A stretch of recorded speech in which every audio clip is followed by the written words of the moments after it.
Okay, നമുക്ക് നോക്കാനുള്ളത് ആദ്യത്തെ property നമ്മൾ അറ്റോമിക് റേഡിയസ് പീരിയോഡിക് പ്രോപ്പർട്ടീസ് ആണ് നമ്മൾ ഡിസ്കസ് ചെയ്യുന്നത്. അതിൽ ഫസ്റ്റത്തെ പ്രോപ്പർട്ടി അറ്റോമിക് റേഡിയസ് നമ്മൾ ഡിസ്കസ് ചെയ്ത് കഴിഞ്ഞു. അത് പീരീഡിൽ എങ്ങനെ വാരി ചെയ്യുന്നു, ഗ്രൂപ്പിൽ എങ്ങനെ വാരി ചെയ്യുന്നു, അതിൻ്റെ വാരിയേഷൻ എങ്ങനെയാണെന്നുള്ള കാര്യങ്ങളൊക്കെ നമ്മൾ പഠിച്ചു കഴിഞ്ഞു. ഇനി രണ്ടാമത് ഡിസ്കസ് ചെയ്യാൻ പോകുന്നത് അയോണൈസേഷൻ എനർജിയാണ്. അയോണൈസേഷൻ എനർജി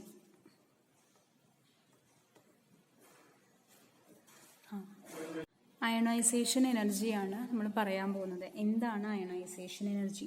ആ പേരിൽ തന്നെ ഉണ്ട്, അയണൈസ് ചെയ്യാൻ വേണ്ട എനർജിയാണ്. Ionise energy, the energy required to ionise the atom. Ionise ചെയ്യാൻ വേണ്ട എനർജീനെയാണ് നമ്മൾ അയണൈസേഷൻ എനർജി എന്ന് പറയുന്നത്. It is defined as the enthalpy change. Enthalpy change ആണ്. എൻതാൽപി എന്ന് പറഞ്ഞാൽ energy. Enthalpy change associated with the removal of most loosely bound electron.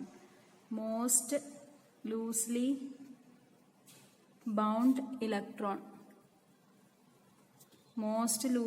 bound electron from an isolated gaseous atom. Isolated gaseous atom. അതാണ് ഈ main points. ഇതാണ് isolated gaseous atom. So this is the enthalpy change. ഇതെന്ന് പറയുന്നത് ഒരു enthalpy change ആണ്. അവിടെ ഉണ്ടായ എനർജിയിൽ അല്ലെങ്കിൽ ഹീറ്റിലുണ്ടായ ചേഞ്ച് ആണ്. എങ്ങനെ ചേഞ്ച് വരുന്നു? മോസ്റ്റ് ലൂസ്ലി ബൗണ്ട് ഇലക്ട്രോണിനെ ഐസൊലേറ്റഡ് ഗ്യാഷ്യസ് ആറ്റത്തിൽ നിന്ന് റിമൂവ് ചെയ്യുമ്പോൾ, സോ അത് ഒരു ആറ്റം എടുത്തു, സോഡിയം നമ്മൾ കൺസിഡർ ചെയ്തു. സോഡിയം എന്ന് പറയുന്നത് ഗ്യാഷ്യസ് ആയിരിക്കണം. അതിലെന്ത് ചെയ്തു? എണ്ണയിൽ നിന്ന് ഒരു ഇലക്ട്രോണിനെ നമ്മൾ എന്ത് ചെയ്തു? റിമൂവ് ചെയ്തു. അപ്പൊ അത് എന്ത് ഫോം ചെയ്യും? ഇലക്ട്രോൺ പോയി കഴിഞ്ഞാൽ അത് അയോൺ ആയിട്ട് ഫോം ചെയ്യും. അപ്പൊ so the energy required to remove the most loosely bound electron from the isolated gaseous atom is called ionisation energy. അതിനെയാണ് നമ്മൾ അയണൈസേഷൻ എനർജി എന്ന് പറയുന്നത്. Okay, ionisation energy is defined as the energy required to remove the most loosely bound electron from the isolated gaseous atom. For example, sodium നമ്മൾ consider ചെയ്തു വെച്ചാൽ അതിന്റെ electronic configuration 1s2 2s2 2p6 3s1 അല്ലെ. Sodium എന്ന് പറയുന്നത് 11 അതിന്റെ atomic number 11. So electronic configuration 1s2 2s2 2p6 3s1. ഇനി ഇതിന്റെ മോസ്റ്റ് ലൂസ്ലി ബൗണ്ട് ഇലക്ട്രോൺ എന്ന് പറഞ്ഞാൽ ഏതാ? ന്യൂക്ലിയസ് എന്ന് ഏറ്റവും അട്രാക്ഷൻ കുറവുള്ള ഇലക്ട്രോൺ അല്ലെ, അതായത് വാലൻസ് ഷെൽ ഇലക്ട്രോൺ. വാലൻസ് ഇലക്ട്രോണിനെ റിമൂവ് ചെയ്യും. അപ്പൊ 3sലുള്ള ഒരു ഇലക്ട്രോണിനെ ഇത് എന്ത് ചെയ്യും? റിമൂവ് ചെയ്തിട്ട് it gets the configuration 1s2 2s2 2p6. ഇത് ഈസി ആയിട്ട് നടക്കുന്ന പ്രോസസ് അല്ലേ, കാരണം ഈ കോൺഫിഗറേഷൻ എന്ന് പറയുന്നത് ഹൈലി സ്റ്റേബിൾ കോൺഫിഗറേഷൻ ആണ്. അപ്പൊ 3s1 അത് എന്ത് ചെയ്യും? പോവും. സോഡിയത്തിലുള്ള ഒരു ഇലക്ട്രോൺ പോയി കഴിഞ്ഞിട്ട് the sodium is converted in to Na+ ion. Na+ ions ആയിട്ട് ഫോം ചെയ്യും. And the process carried out takes place very easily since it attains the stable configuration. So അതിന് അയണൈസേഷൻ എനർജി എന്തായിരിക്കും? കുറവായിരിക്കും. കുറച്ച് അയണൈസേഷൻ എനർജി മതിയായിരിക്കും. അതായത് കുറച്ച് energy ഉണ്ടെങ്കിൽ തന്നെ ഈ 3sലെ ഇലക്ട്രോൺ പെട്ടെന്ന് പോവും. കാരണം after the removal of electron, it attains the stable gas configuration. So the ionization energy or the energy needed is very less. Okay. അപ്പൊ എനർജി വളരെ കുറവാണ്. ഇനി ഇതിൽ തന്നെ ഫസ്റ്റ് അയണൈസേഷൻ എനർജി ഉണ്ട്, second ionisation energy. First ionisation energy as well as the second ionisation energy. Okay, അപ്പോ first ionisation എനർജിയും ഉണ്ട്, സെക്കൻഡ് അയണൈസേഷൻ എനർജി ഉണ്ട്. ഫസ്റ്റ് അയണൈസേഷൻ എനർജി എന്ന് പറഞ്ഞാൽ ആദ്യത്തെ ഇലക്ട്രോണിനെ റിമൂവ് ചെയ്യാം. ഓക്കെ, ഇതാ ഫസ്റ്റ് ഇലക്ട്രോൺ. ഇപ്പൊ 3s1 ഇതിന്റെ ഫസ്റ്റ് അയണൈസേഷൻ എനർജി എന്ന് പറഞ്ഞാൽ എന്താ? 3sലുള്ള ഒരു ഇലക്ട്രോണിനെ റിമൂവ് ചെയ്തിട്ട് 1s2 2s2 2p6 ആയി മാറും. ഇതാണ് first ionisation energy. Ionisation energy എന്നുള്ളതിനെ IE എന്ന് റെപ്രസെന്റ് ചെയ്യുന്ന സിമ്പിൾ ആയിട്ട് അയണൈസേഷൻ എനർജി IE. ഇപ്പൊ ഫസ്റ്റ് അയണൈസേഷൻ എനർജി എന്ന് പറയുന്നത് ഈ കൺവേർഷന് വേണ്ടിയിട്ടുള്ള എനർജിയാണ്. അതായത് നമുക്ക് എങ്ങനെ ജനറലി റെപ്രസെന്റ് ചെയ്യാം? ഒരു gaseous molecule, gaseous substance, neutral gaseous atom is converted to X+ ആയി മാറും. അല്ലെ, മോണോ പോസിറ്റീവ് അയോൺ ആയിട്ട് മാറുന്ന ആ ഒരു ചേഞ്ച്, ആ ഒരു കൺവേർഷന് വേണ്ട എനർജി ചേഞ്ച്, എൻതാൽപ്പി ചേഞ്ച് ആണ് എന്ത്, first ionisation energy. So second ionisation energy എന്ന് പറയുന്നത് എന്തായിരിക്കും? സെക്കൻഡ് അയണൈസേഷൻ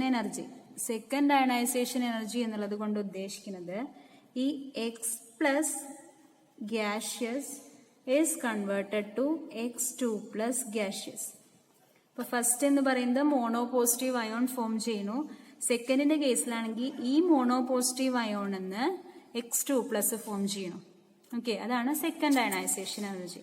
ഇവിടെയാണെങ്കിൽ Na പ്ലസ് എന്ന് പറഞ്ഞാൽ 2p6 വരണു. ഇനി ഇതിന്ന് എന്ത് ചെയ്യണു, ഒരു ഇലക്ട്രോണും കൂടി പോയി കഴിഞ്ഞാൽ അതിനെയാണ് നമ്മൾ എന്ത് പറയുക, second ionisation energy. But here in the case the second ionisation ഇത് വളരെ ഡിഫിക്കൽട്ട് പ്രോസസ് ആണ്, because it attains the stable gas configuration. Okay, ഇനി നമുക്കറിയാം സെക്കൻഡ് അയണൈസേഷൻ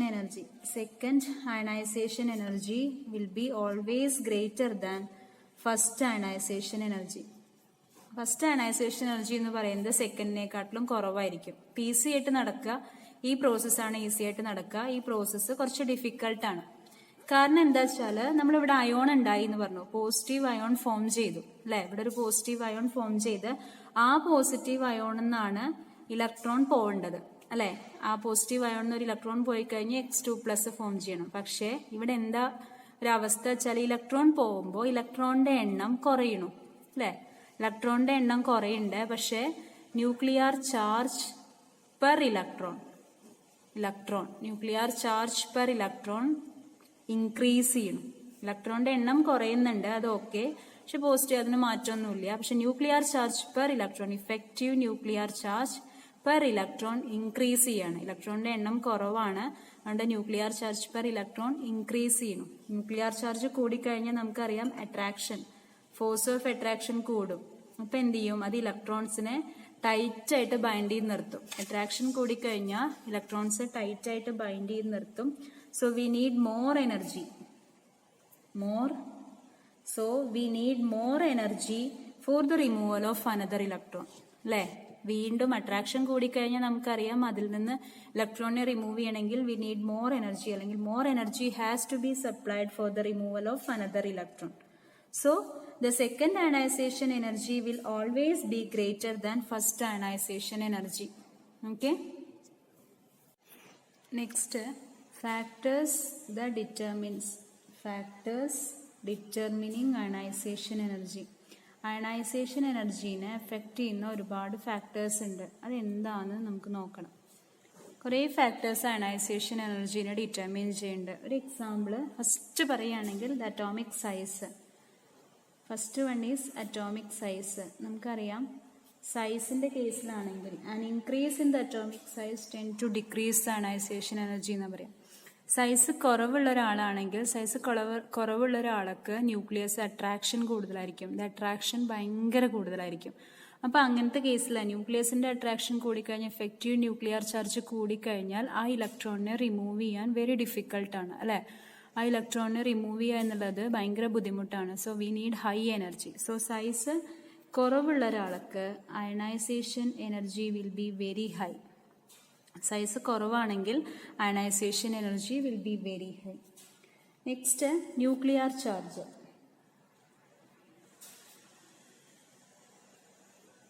ഇതും ഇതേപോലെ തന്നെ സൈസ് വെച്ച് നമുക്ക് കണക്ട് ചെയ്യാൻ പറ്റും അല്ലെ.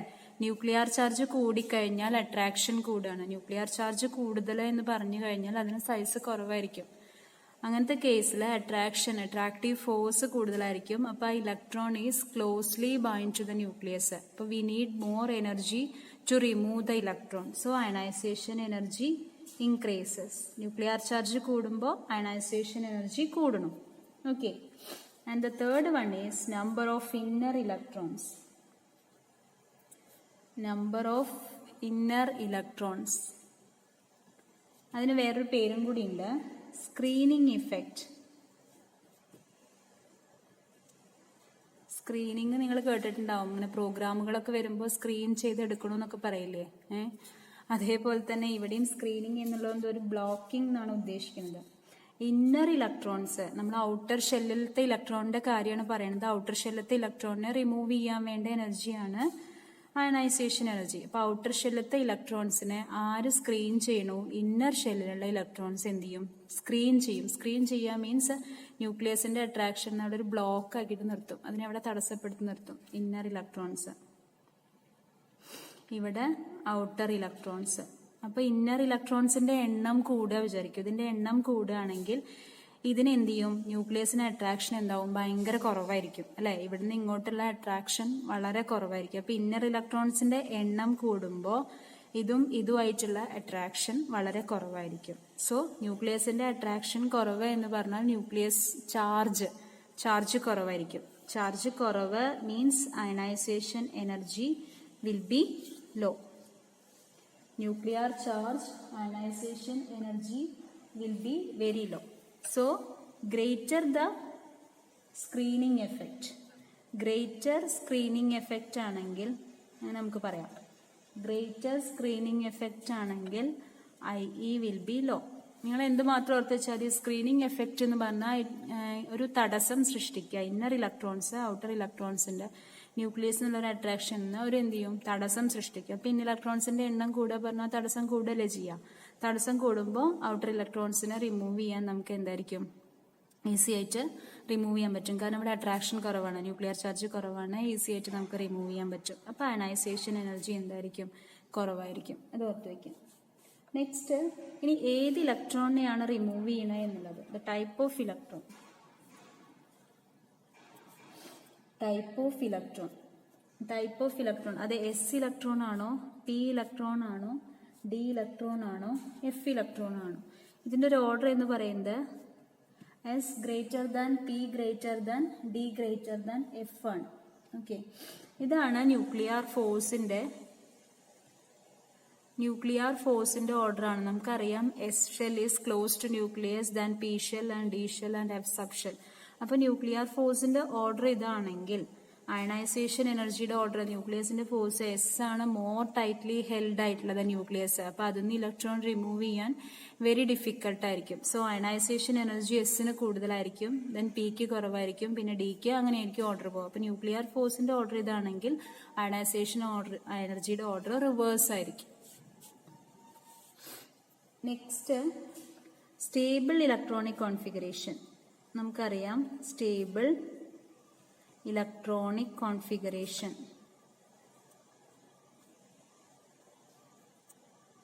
സ്റ്റേബിൾ ഇലക്ട്രോണിക് കോൺഫിഗറേഷൻ ആർക്കൊക്കെ ഉണ്ടാവുന്നത്? Half filled and fully filled configuration. Half filled and fully filled configurations ആണ് സ്റ്റേബിൾ ഇലക്ട്രോണിക് കോൺഫിഗറേഷൻ ആയിട്ട് കൺസിഡർ ചെയ്യണം. അപ്പൊ ഇതിന്റെ കേസിൽ half filled 1s2 2s2 2p3 ഒരു എക്സാമ്പിള്, 1s2 2s2 2p6 ഇങ്ങനത്തെ കേസ് കൺസിഡർ ചെയ്യുകയാണെങ്കിൽ ഈ രണ്ട് കോൺഫിഗറേഷനും which is having high stability ഉണ്ടായത് കൊണ്ട് നമ്മൾ എന്ത് ചെയ്യണം? ദേ ഹാവ് എക്സ്ട്രാ സ്റ്റെബിലിറ്റി എന്നാ പറയാ, extra stability. So it exhibits increased resistance to the removal of electron. അതായത് എക്സ്ട്രാ സ്റ്റെബിലിറ്റി ഉണ്ട് അതിന്. എക്സ്ട്രാ സ്റ്റെബിലിറ്റി ആയതുകൊണ്ട് ഇതിന്ന് ഇലക്ട്രോൺസ് റിമൂവ് ചെയ്യാൻ വെരി ഡിഫിക്കൽട്ട് ആണ്. അതായത് ഇറ്റ് മീൻസ് അത് മോർ റെസിസ്റ്റൻസ് കാണിക്കും. ഇതിന്ന് ഇലക്ട്രോൺ റിമൂവൽ നോട്ട് ഈസി ആണ്. So we need more energy നമ്മൾ കൊടുക്കണം. So ionisation energy will be very high. Ionisation energy വളരെ കൂടുതലായിരിക്കും. അപ്പൊ സ്റ്റേബിൾ ഇലക്ട്രോണിക് കോൺഫിഗറേഷൻ വരുന്ന കേസിൽ അയണൈസേഷൻ എനർജി വെരി ഹൈ ആയിരിക്കും. ഓക്കെ, ഇനി ഈ അയണൈസേഷൻ എനർജി ഗ്രൂപ്പിലും പീരീഡിലും എങ്ങനെ വാരി ചെയ്യണം എന്നുള്ളതും കൂടി നമുക്ക് നോക്കണം. അതാണ് പീരിയോഡിസിറ്റി എന്നുള്ളത് കൊണ്ട് ഉദ്ദേശിക്കുന്നത്. പീരിയോഡിസിറ്റി ഇൻ പ്രോപ്പർട്ടീസ് എന്ന് പറഞ്ഞാൽ അതിന്റെ വാരിയേഷൻ എങ്ങനെയാണ് എന്നും കൂടി നമുക്ക് പഠിക്കണം. അപ്പോൾ പീരീഡിലാണെങ്കിൽ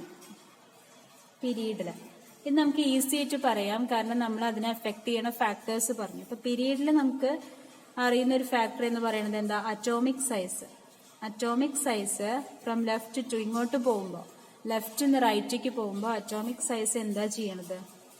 The size, as we move along a period from left to right, the atomic size decreases. Atomic size കുറഞ്ഞു വരികയാണ് ചെയ്യുന്നത്. ലെഫ്റ്റിൽ നിന്ന് റൈറ്റിലേക്ക് പോകുമ്പോൾ അറ്റോമിക് സൈസ് ഡിക്രീസ് ചെയ്ത് വരുന്നു. അറ്റോമിക് സൈസ് ഡിക്രീസ് ചെയ്യണു means the effective nuclear charge. Effective nuclear charge increases. Effective size കുറയുമ്പോൾ ന്യൂക്ലിയർ ചാർജ് ഇൻക്രീസ് ചെയ്യുന്നു. So ionisation energy will be increasing from left to right in a period. അത് ഓർത്ത് വയ്ക്കാം. Size കുറയണു, nuclear charge increase ചെയ്യുന്നു. Size കുറയുമ്പോൾ ഓട്ടോമാറ്റിക്കായിട്ട് nuclear charge എന്ത് ചെയ്യുന്നു? ഇൻക്രീസ് ചെയ്യുന്നു. ന്യൂക്ലിയർ ചാർജ് ഇൻക്രീസ് ചെയ്യുന്നു മീൻസ് അയണൈസേഷൻ എനർജി ഇൻക്രീസ് ചെയ്യുന്നു. അതേപോലെ ഗ്രൂപ്പിലാണെങ്കിൽ ഇതേ കാര്യം നമുക്ക് ഗ്രൂപ്പിൽ പറയുകയാണെങ്കിൽ അറ്റോമിക് സൈസ് എന്താ ചെയ്യണത്? ഇൻക്രീസ് ചെയ്യണു. അറ്റോമിക് സൈസ് ഇൻക്രീസ് ചെയ്യണു, ന്യൂക്ലിയർ ചാർജ് ഡിക്രീസ് ചെയ്യണു, അയണൈസേഷൻ എനർജി ഡിക്രീസ് ചെയ്യുന്നുണ്ട് അല്ലെ. ഗ്രൂപ്പിലാണെങ്കിൽ size from top to bottom size increase ചെയ്യാണ് ചെയ്യണത്. കാരണം ഷെല്ല് ഇൻക്രീസ് ചെയ്യാണ് ചെയ്യുന്നത്. Electrons are added in different shells. ഇത് ഇവിടെയാണെങ്കിലോ പീരീഡിലാണെങ്കിൽ electrons are added in the same ഷെല്ലാണ്. സെയിം ഷെല്ലിലാണ് ഇലക്ട്രോൺസ് ആഡ് ചെയ്യുന്നത്. ഇവിടെ നമ്പർ ഓഫ് ഷെൽസ് ഇൻക്രീസ് ചെയ്യുന്നുണ്ട്. സോ ഷെല്ല് ഇൻക്രീസ് ചെയ്യുമ്പോൾ തന്നെ നമുക്ക് ഓട്ടോമാറ്റിക്കായിട്ട് മനസ്സിലാവും സൈസ് കൂടുകയാണ് ചെയ്യുന്നത്. സൈസ് കൂടുമ്പോൾ അതിന് അട്രാക്ഷൻ കുറവായിരിക്കും. ഔട്ടർ ഷെല്ലിൽ ഇലക്ട്രോൺസുമായിട്ട് അട്രാക്ഷൻ കുറവായിരിക്കും.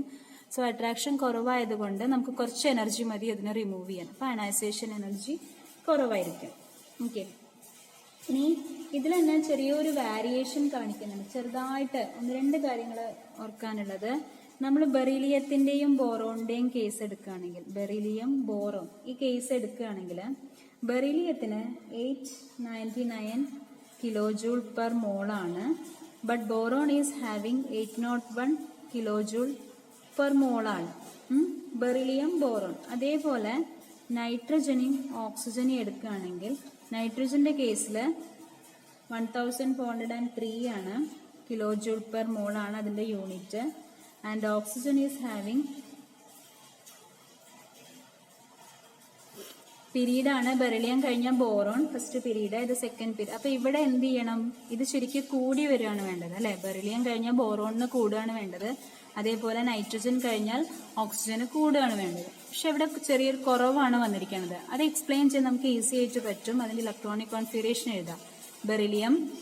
Beryllium hydrogen helium lithium beryllium അല്ലെ. Hydrogen 1s1, helium 1s2, 1s2, 2s1, 1s2, 2s2. ഇതാണ് അതിന്റെ ഇലക്ട്രോണിക് കോൺഫിഗറേഷൻ. അപ്പൊ 1s2, 2s2 ആണ് ബെറിലിയത്തിന്റെ. ഇനി ബോറോൺ ആണെങ്കിലോ 1s2, 2s2, 2p1. Okay, 1s2, 2s2, 2p1. ഇനി ഇതിന്റെ കേസിൽ നമ്മൾ പറയുന്നു 1s2, 2s2 എന്നുള്ളത് സ്റ്റേബിൾ കോൺഫിഗറേഷൻ ആണ്. അതുകൊണ്ട് ഇതിന് ഹൈ ആയിരിക്കും, ബെറിലിയത്തിന് ഹൈ വാല്യൂ ആയിരിക്കും. ഇവിടെയാണെങ്കിൽ 2pയിൽ ഒരു ഇലക്ട്രോൺ ഉണ്ട്. ആ ഇലക്ട്രോണിനെ ഈസി ആയിട്ട് നമുക്ക് എന്ത് ചെയ്യാൻ പറ്റും? റിമൂവ് ചെയ്യാൻ പറ്റും. 2p electrons are held less tightly to the nucleus than 2s orbit. അപ്പൊ 2pയിലത്തെ ഒരു ഇലക്ട്രോണിനെ റിമൂവ് ചെയ്ത് കഴിഞ്ഞാൽ it achieves 1s2, 2s2 the stable configuration. അപ്പൊ അത് എന്ത് ചെയ്യും? ഈസി ആയിട്ട് റിമൂവ് ചെയ്യാനാ നോക്കുക. അപ്പൊ അങ്ങനെയാകുമ്പോൾ ഇതിന് കുറച്ച് എനർജി കൊടുത്താൽ തന്നെ 2pയിലത്തെ ഒരു ഇലക്ട്രോൺ പോകും. അപ്പൊ ഇതിനേക്കാട്ടിലും കുറവായിരിക്കും ആരുടെ? ബോറോണിന്റെ കേസിൽ ionisation energy due to the. അത് എക്സ്പ്ലെയിൻ ചെയ്ത് നമുക്ക് ഇലക്ട്രോണിക് കോൺഫിഗറേഷൻ വെച്ച് ഈസി ആയിട്ട് എക്സ്പ്ലെയിൻ ചെയ്യാം. ഇതേ കേസ് തന്നെ ഇവിടെയും. നൈട്രജൻ എന്ന് പറഞ്ഞാൽ 1s2, 2s2, 2p3 ആണ്. Oxygen is 1s2, 2s2, 2p4 ആണ്. ഇത് itself is having stable configuration ആണ്. അതുകൊണ്ട് അതിനൊരു ഫിക്സഡ് എന്തുണ്ടായിരിക്കും? എൻതാൽപ്പി അല്ലെങ്കിൽ അയണൈസേഷൻ എനർജി ഉണ്ടായിരിക്കും. ഇനി ഇതിന്റെ കേസിലാണെങ്കിൽ ഒരു ഇലക്ട്രോൺ പോയി കഴിഞ്ഞാൽ 1s2, 2s2, 2p3 എന്നുള്ളൊരു കോൺഫിഗറേഷൻ ഇത് അച്ചീവ് ചെയ്യും അല്ലെ. അപ്പൊ എന്ത് ചെയ്യും? ഈ ഇലക്ട്രോണിനെ ഈസി ആയിട്ട് റിമൂവ് ചെയ്യാനാണ് ഇത് നോക്കുക. Electron removal is very easy. So we need less energy than nitrogen. Okay, in the case of oxygen. അപ്പൊ അയണൈസേഷൻ എനർജി ഓക്സിജന്റെ കേസിൽ എന്തായിരിക്കും? കുറവായിരിക്കും than nitrogen. അപ്പോൾ പീരീഡിൽ ionization energy increases from left to right in a period. ഗ്രൂപ്പിലാണെങ്കിൽ ionization energy increases from top to bottom in a period. ഇതിൽ variation കാണിക്കുന്നത് ബെറിലിയം ബോറോൺ, നൈട്രജൻ ഓക്സിജൻ. ബോറോണും ഓക്സിജനും ഇതിനെ രണ്ടിനെയും കമ്പയർ ചെയ്യുന്ന നോക്കുമ്പോൾ അയണൈസേഷൻ എനർജി കുറവായിട്ടാണ് കാണുന്നത്.